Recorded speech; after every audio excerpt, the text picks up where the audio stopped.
L'intrusion du politique dans le polar, ça vient, pour moi, ça vient avec Manchette, ça vient avec l'affaire Gustro, et ça donne une impulsion énorme. D'un seul coup, on se rend compte que l'affaire Ben Barka peut être traitée en polar, que dans Nada, on peut parler du terrorisme, on peut parler de choses très importantes, et c'est vrai que pour des gens comme Manchette, qui a quand même été extraordinairement important, non seulement par la qualité de ses romans, mais par, je veux dire, sa réflexion sur le genre.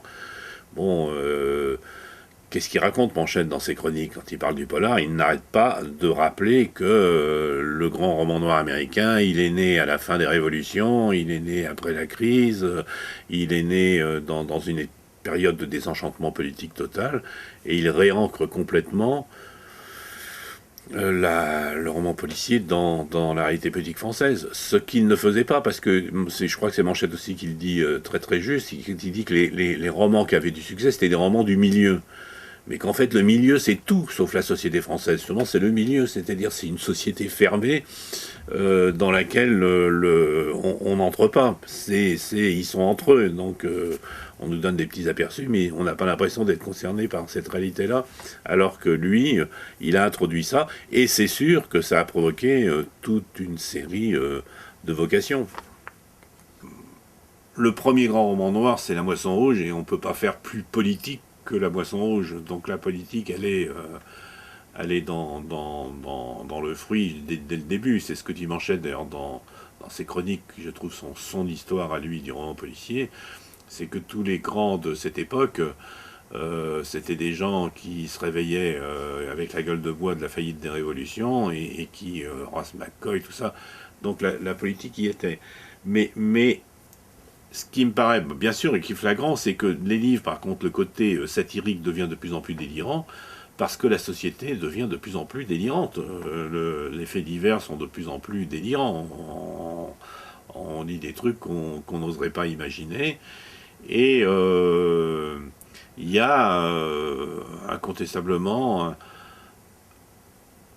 une veine satirique peut-être plus grande. Mais je dirais surtout que plus que ça, ce qui me semble important, c'est à nouveau, c'est que les gens revendiquent le genre, et qu'il y a aussi un énorme travail sur l'écriture.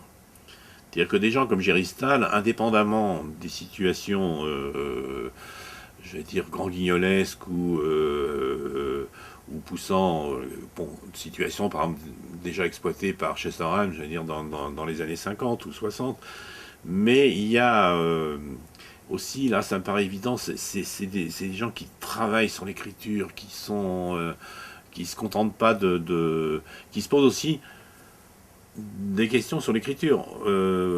Tu parlais de Jim Nisbet. Bon, Jim Nisbet, pour lui, ses livres, c'est pas seulement de la dérision, c'est que derrière chacun de ses livres, il y a une idée précise, qui est parfois une idée de construction littéraire. Il pourrait presque faire partie de l'ouvroir de littérature potentielle, Jim Nisbet. Il se pose des questions, et ça répond à des choses très précises. Dans sa tête, il est menuisier dans son métier, et je veux dire qu'il construit ses livres. Il fait jamais le même livre, comme il dit, et c'est comme s'il construisait des maisons différentes. C'est pas... Donc c'est ça que je trouve le plus intéressant aujourd'hui, c'est que il y a eu toute une période, à un moment, quand c'était ce qu'on a dit, les romans de gare tout à l'heure, où il y avait des situations exploitées jusqu'à l'usure, où il y avait beaucoup de clichés, bon, bien sûr, étant donné la masse de la production, et que aujourd'hui, ceux qui arrivent dans le genre, justement, ils cherchent à exploser les clichés, et ils sont aussi, ce qui est important, ils sont conscients du passé. Ils ont cette culture-là, et ils se posent des questions sur le renouvellement du genre, ou sur, en tous les cas, la cohésion dans la pérennité du genre.